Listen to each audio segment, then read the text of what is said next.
Hello, I'm Paul Chappell, host of Magic Hour, the binge list, Power Up.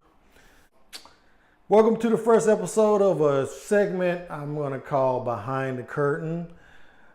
Basically going to show you people at home, watching on YouTube, my friends on Facebook, just what I do and how I do it. Because I get questions sometimes, particularly about the props in my office.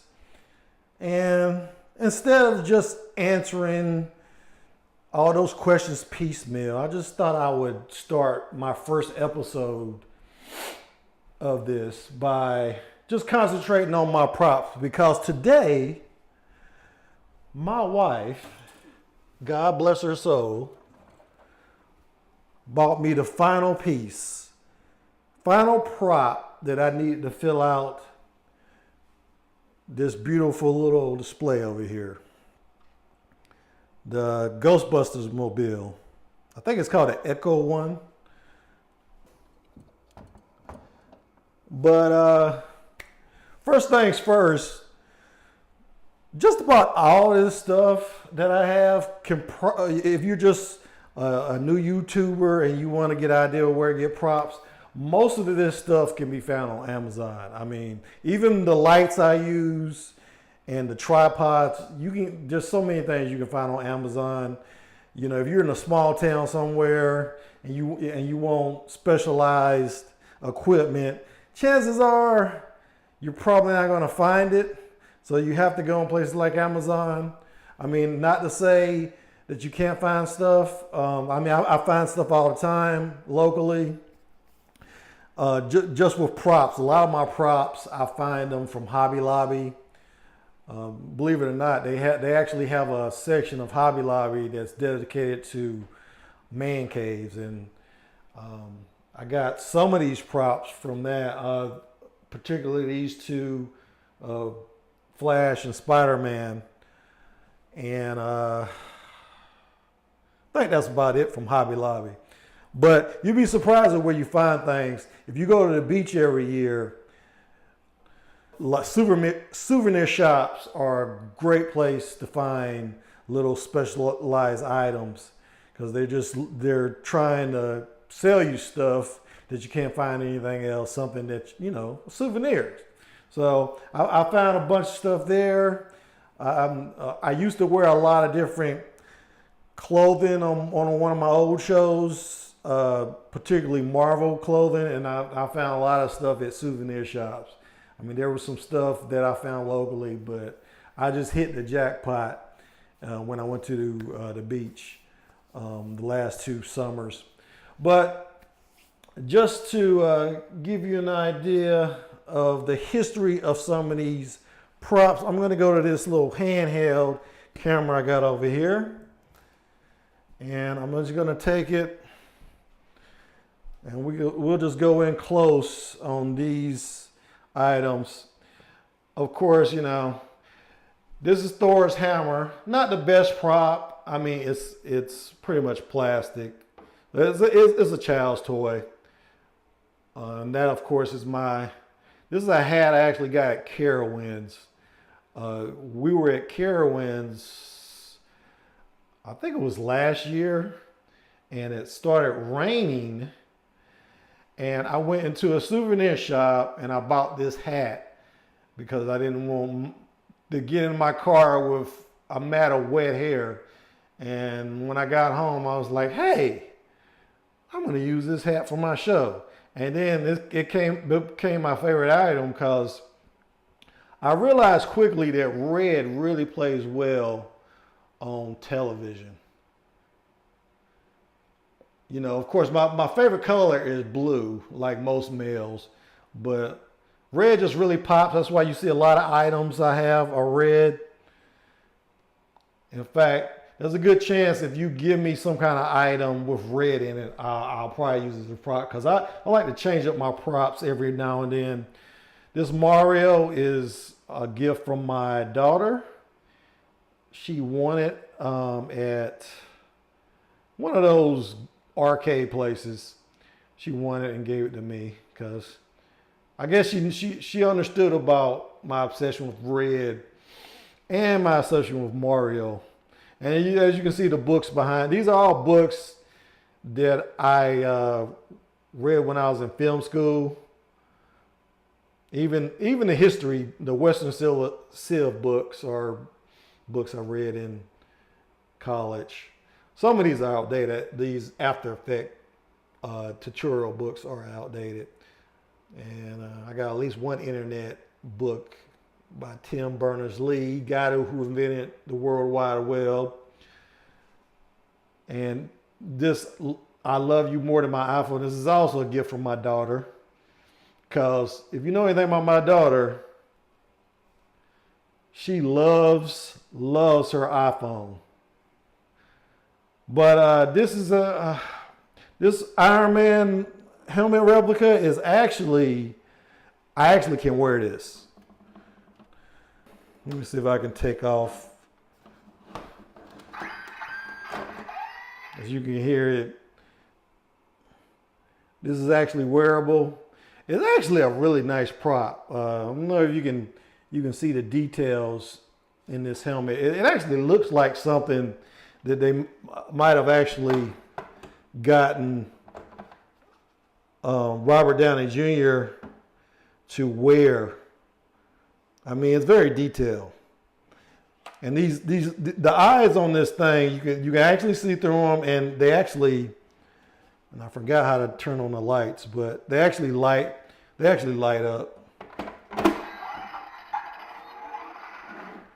But it's really, really nice detail piece.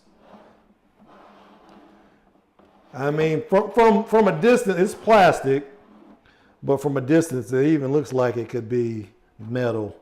It's so well crafted.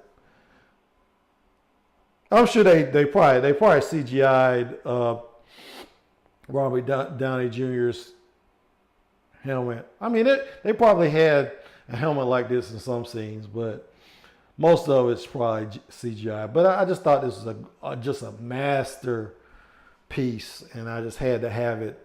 And like I said, it has that trademark red that makes kind of like pops on camera.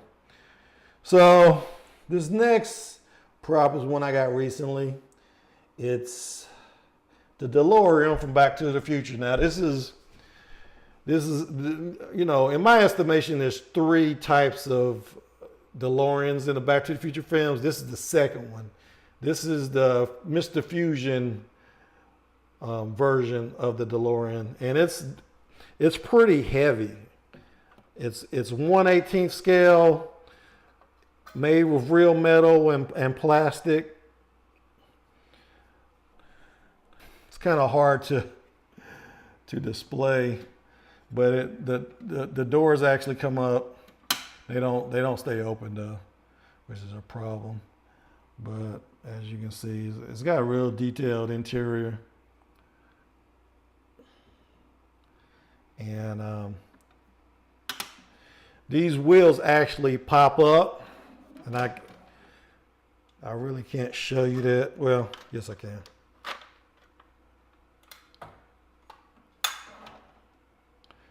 So as you can see,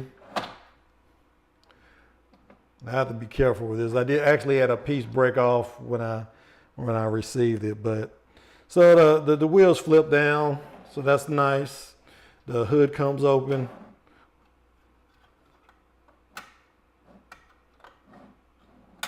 And I'm about to break. The hood comes open, but I'm afraid I'm gonna try to do this one-handed. There you go. So there's not really much in the hood area. I don't know if you can see that, but you know, it's a nice little unit.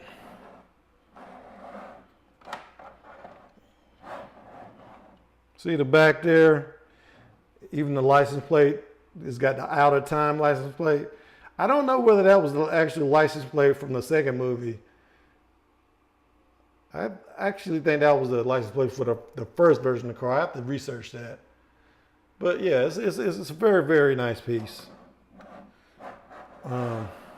Very happy with it for the most part. Okay, and like I said, I'm going back to this piece. Like I said, this is something my wife bought me. I was just trying to decide on this last piece, and it was either going to be the Batmobile or this. And my wife said you should definitely get the Ghostbusters car, because I think I was going to get the Dark Knight Batmobile. I think what do you call it, the Tumbler. But this piece is nice. I change up my props every once in a while, so eventually I'll probably have the Tumbler or the whatever you call it, the Batmobile, Dark Knight. It came with this little, I forget the ghost from Ghostbusters, I forget his name. But yeah, it's a nice piece too. Die cast metal.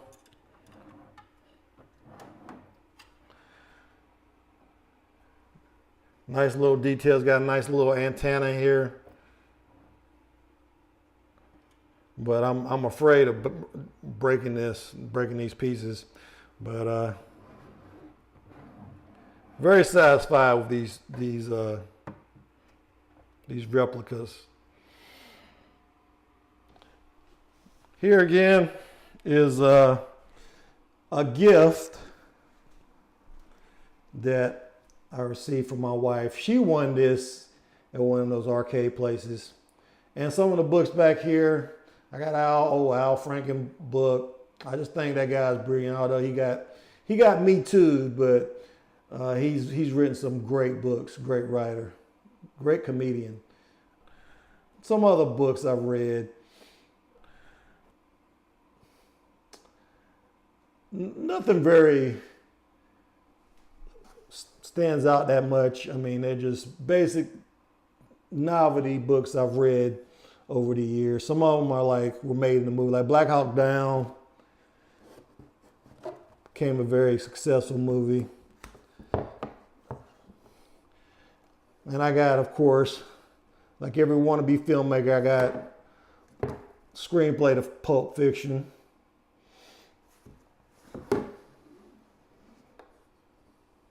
But that's about it for my props, except for Captain America's shield. I found this at a souvenir shop. Or wait a minute, I might have found this at Hobby Lobby. I can't remember. But it's metal. It's a nice little piece. That's really one of my favorite pieces, because it just makes sense to hang that on your wall. And it's not too big. It's just the right size. And I've already talked about these two. And then last but not least, we got the little R2-D2. It's actually a USB hub. So while it's a great prop, it also serves a purpose. So nice little USB hub. It actually makes noises. I have the sound turned off though, because when you hit this button and it usually turns. I might have that function turned off, but it will make. I think that my first broadcast with this as a prop, you can go back and look at it. I forget which one it was, but R2-D2 was beeping throughout my broadcast. So, and it was actually killing my train of thought, so I had to turn it off. But this is probably the least well-made prop. These legs have fallen off multiple times. I actually ordered this on Amazon, and I received in the box, it had Chinese instructions on it. So, like I said, not well made. Made in some basement in China, no doubt. But that's pretty much it. And you never see this off screen, but this is my one of my old iMacs. I mainly use it for storage now. It really doesn't serve I got this Retina iMac. It's just so much faster. Oh, I forgot. This is a little metal decal that I got for Deadpool. I think they actually sell these on Amazon as something you can put on a gun. Because if you go to Amazon and look at it, they have it, there's a little sticker on the other side. It's a little metal piece. And it actually sticks pretty well to my computer. But it was made for an AR-15, I believe. But there's my LG monitor. Really not much to say about that. Needs my headphones. Not really that complicated. Real cheap headphones that I use. I'll probably upgrade at some point to Boys or something, or Beats or something. But that's all it is. Not much to it. Like I said, it took me a little while to get all these parts and props, but I got them together, and now it is complete thanks to my wife. So, but that's pretty much all I got for today. I would like to thank my subscribers and encourage you, if you haven't subscribed yet, go ahead, hit that subscribe button, give me a like, give me a comment. What other props do you think I should have in my little showcase here? Let me know, and I will certainly look at it, because like I said, I like to change things up every once in a while. But that's all I got for today. And I will see you when I see you. Thanks for watching.